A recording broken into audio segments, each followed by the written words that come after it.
Hey, Topic Analyze Math and History, and we are going to take a look at even and odd functions. So what we're going to do is understand what they are and why they're significant when understanding different types of functions. So right over here are 3 different functions. Well, this one isn't really a function, but let's just say 3 different things on this piece of paper. But the thing is, we're trying to find out if they're even, they're odd, or if they're neither. But we don't know which is which. So here's what happens. To understand, to indicate whether what is what and which is which, we gotta understand that we measure by going up and down and looking for some kind of symmetry that is either horizontal or vertical. Okay, so here is what happens. Let's start with this one. What do you think this one is? Even, odd, or neither? Well, since this is the x-axis and that's the y-axis, right over here is going to be the symmetry if x is 0. So what happens is this side is going to equal and look like the same as that side. So what is this one called? Yeah, it's going to be called an even function. So right over here, an even function happens when you have both sides of the function look exactly like each other if you were to reflect it over the y-axis. And also, it shows a great picture of symmetry down the y-axis, where one looks like the other. But how can we verify, and how can that work? So, right here is an equation that is an even function. What we have to do to verify is not really solve the equation, but try to test it. So, for here, on the positive side, we're going to put positive x right here. And we have x times x is x squared, but still positive. And since we have nothing else to play with because we have constants, then it's going to work. So it's positive. But if we try to do the inverse, when we put negative x into the problem, if we put negative x into the even, then it's still going to be negative times negative is a positive. So it's still a positive. So which means this is how we can prove and verify that this is an even function. What about this one right over here? What is this one going to do? Well, it's not really reflective over some kind of y-axis. And it's not really reflective of the x-axis either. Oh, right, we have to put x and y here.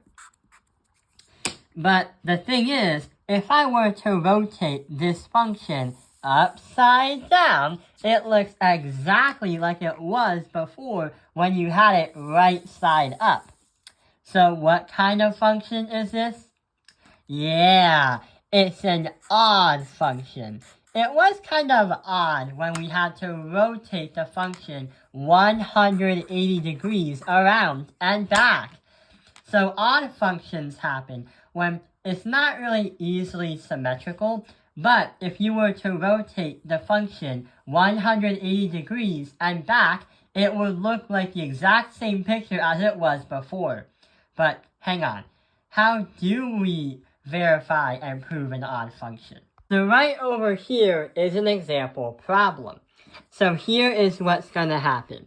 If we put a positive x in for both of the values right here, x times x as a positive will stay positive.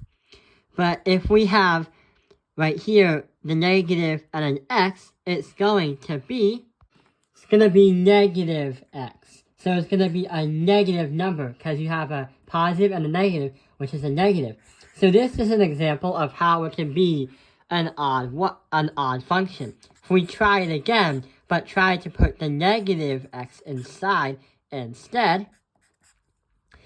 X to the 3 minus 8x, minus minus minus is minus, and minus minus is positive. So you see how they're exact opposites, which makes a lot of sense, because this right here, if you were to have the exact opposite,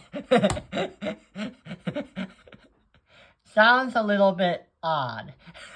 Okay, which is really okay, so that is an example of how we can verify an odd function, where you can have opposites if you were to put positives and negatives in for each other. They're literally odd opposites. Let's take a look at this one right here. So this one actually is not really a function, because if you were to do a vertical line test, it wouldn't really pass it back and forth. So what is this function called? Well, it's not even like this one. It's not odd like this one. But this one is actually neither. This one is not really going to work. Here is the reason why. So right over here is an example. So the function of x equals 3 to the x to the power 3 plus 3 x to the power of 2. So here's what happens. If I were to put a positive function like x, or if I were to have x insert into here, x times x is a positive number, or a positive value. But if I were to put x as a positive in here, x squared is still going to be positive. But here's the reason why it's neither. Because the function of negative x is going to be negative times negative is a positive. But since we have a 3, is negative. So we have negative x. So what really happens is, since there's a 3, and since we have a total difference where it's negative, if you put a negative in here, and since we have a negative x, it turns into a positive, it breaks the system. So we can say that the function of positive x cannot equal the function of negative x. So it's not gonna work, which understands and proves why that this function is neither of them, not even or odd. It makes no sense. So yeah, that is how we can learn about and understand how to prove even, odd, and neither functions on an XY plane. I hope this video has helped you understand even and odd functions. Thank you for watching Tao Ping Airlines Math Industry. Like and subscribe.